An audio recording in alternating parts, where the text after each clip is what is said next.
Hello বন্ধুরা, Rumpa's healthy food চ্যানেলে সবাইকে স্বাগত। আমি রুম্পা চলে এসেছি আপনাদের সামনে আজও হেলদি এক রেসিপি নিয়ে, শোল মাছের পোস্ত।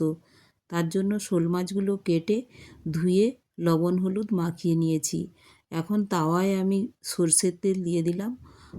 সরষের তেলটা গরম হলে ভালো করে এর মধ্যে মাছগুলো এক এক করে দিয়ে দেব।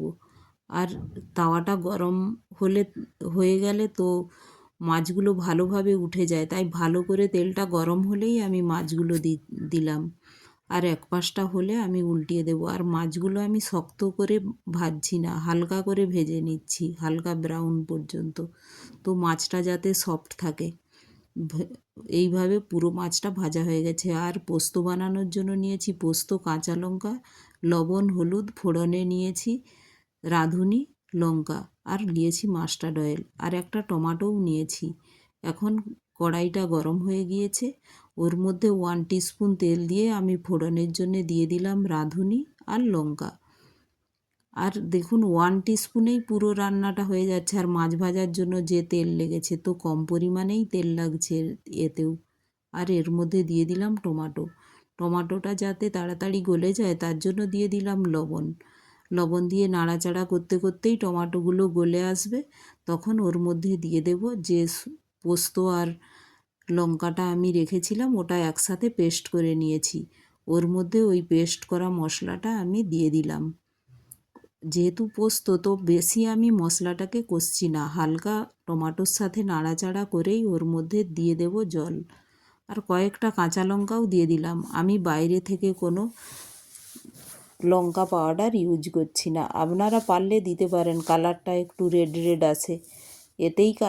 পোস্তর কালার এটা হালকা হোয়াইট ভাব থাকবে, কিন্তু যদি কাশ্মীরি রেড চিলি দেওয়া যায় তো কালারটা অনেকটা ডার্ক দেখায়। এখন এর মধ্যে দিয়ে দিলাম জল। যখন মশলার জলটা ফুটে আসবে তখন ওর মধ্যে দিয়ে দেব আমি ভাজা করা আমার শোল মাছগুলো। তো শোল মাছগুলো দেওয়ার পরে আমি 5 মিনিট এটা কুক হতে দেব।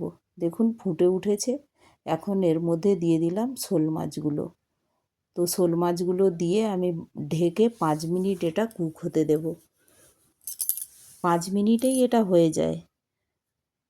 আজকালের দিনে বাচ্চারা তো ফাস্ট ফুড বেশি পছন্দ করে, তারই ফাঁকে যদি এইভাবে একটু হালকা একটু খাওয়ানো যায় ভালোভাবে বানিয়ে, তাতে শরীরও ভালো থাকে, ওরা জানতেও পারে যে এভাবে ডিশ, পোস্ত আর মাছের কম্বিনেশানে এরকম ভালো একটা সুস্বাদু ডিশ বানানো যায়।